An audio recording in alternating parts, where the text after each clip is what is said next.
Item analysis allow us to identify good quality items and identify problematic items. So next, which is the last phase of test development, is revisions. So what is test revisions?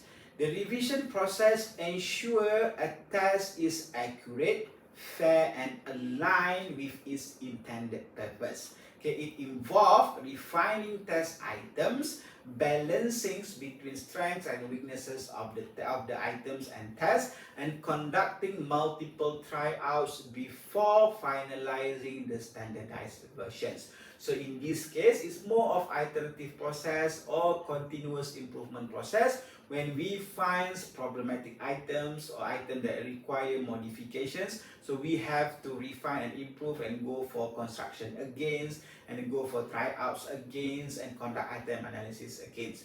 So the purpose of test revisions is basically, first one, after we conceptualize, after we construct and analyze a test, revision is practically necessary. Okay, this is because this need to be done to refine the final versions.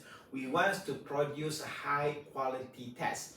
Test developers use data from item analysis in phase 4 to improve the test, to improve the items, hence improve the test as an overall. So there are approaches to revisions. Okay, first, items which are evaluated based on their strengths and weaknesses. So we don't only look at one factor, but we look at all 4 indices. Okay, there are cases where some items may be reliable, but they lack validity. Okay, there are also some cases whereby others may be, some tests may be unbiased, but their difficulty is too easy. So items with multiple weaknesses, have weaknesses in discrimination, in difficulty, in reliability, for examples. These are the candidates. Okay, items with multiple weaknesses are the potential candidate for deletions. Okay, if we can still revise, then we have to go back to the second phase, which is test construction. So like I mentioned early on, it's not as simply as deleting all low quality items, okay, because we need to consider both the strength and weaknesses of the items. So here we have to balancing the test quality. Test developer may need to balance the strength and weaknesses across items. Okay, you have to look at micro and macro perspective. Okay, micro for each item, macro as the overall test or the composites. If there are too many items which are easy, so you may need to consider to include in some more difficult items to be included in the test. Okay, and it need to be refined further. The test purpose influences or need to, okay, the purpose of the test will influence us, will direct us on how to prioritize our revisions objectives. For examples, reducing bias in high-stake tests, okay, tests for identifying intelligence, for selection for school or scholarship, for examples, or in the case of, in the context of working selections, improving discriminations for talent identifications. So here is all example of balancing acts of the test quality as an overall, as at the macro level and at the micro levels. Okay, when we look at the purpose of revisions, this strengthens further when we talk about item pool in phase 2. Okay, like I mentioned previously when we discussed in the second phase, which is test constructions. Okay, when we talk about writing items, we also talk about generating item pools. Okay, and it is being recommended that we generate more items.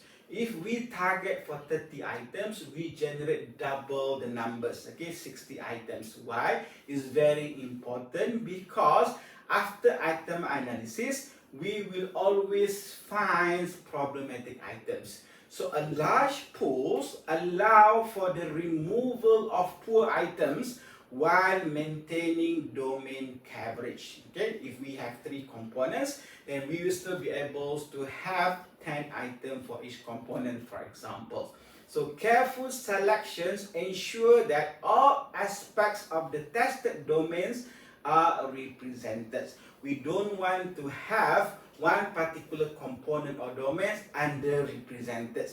Okay, we have 10 items for component A, we have 10 items for component B, suddenly we only have 3 items for component C because the other 7 items are problematic and we cannot include them in final version of the test. So we don't want to have this kind of scenario.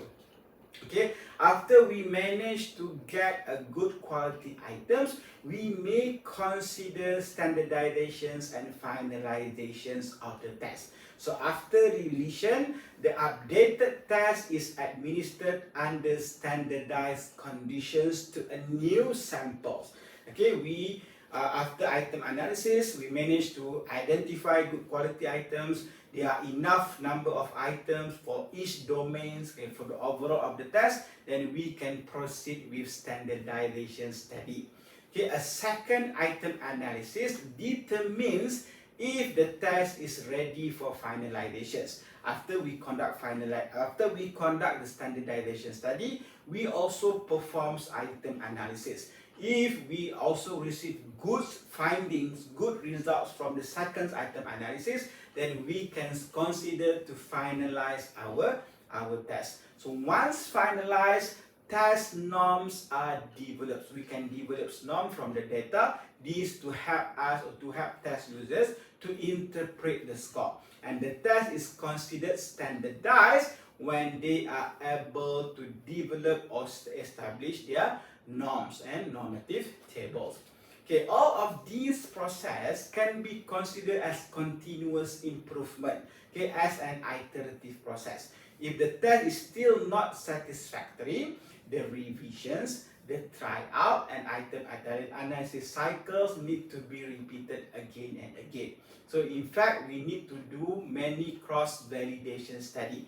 Why? Because cross-validations of finding is necessary before we can confirm the test validity, okay, as an overall. So all of these perspectives are important when we do the last stage, which is revisions of the test.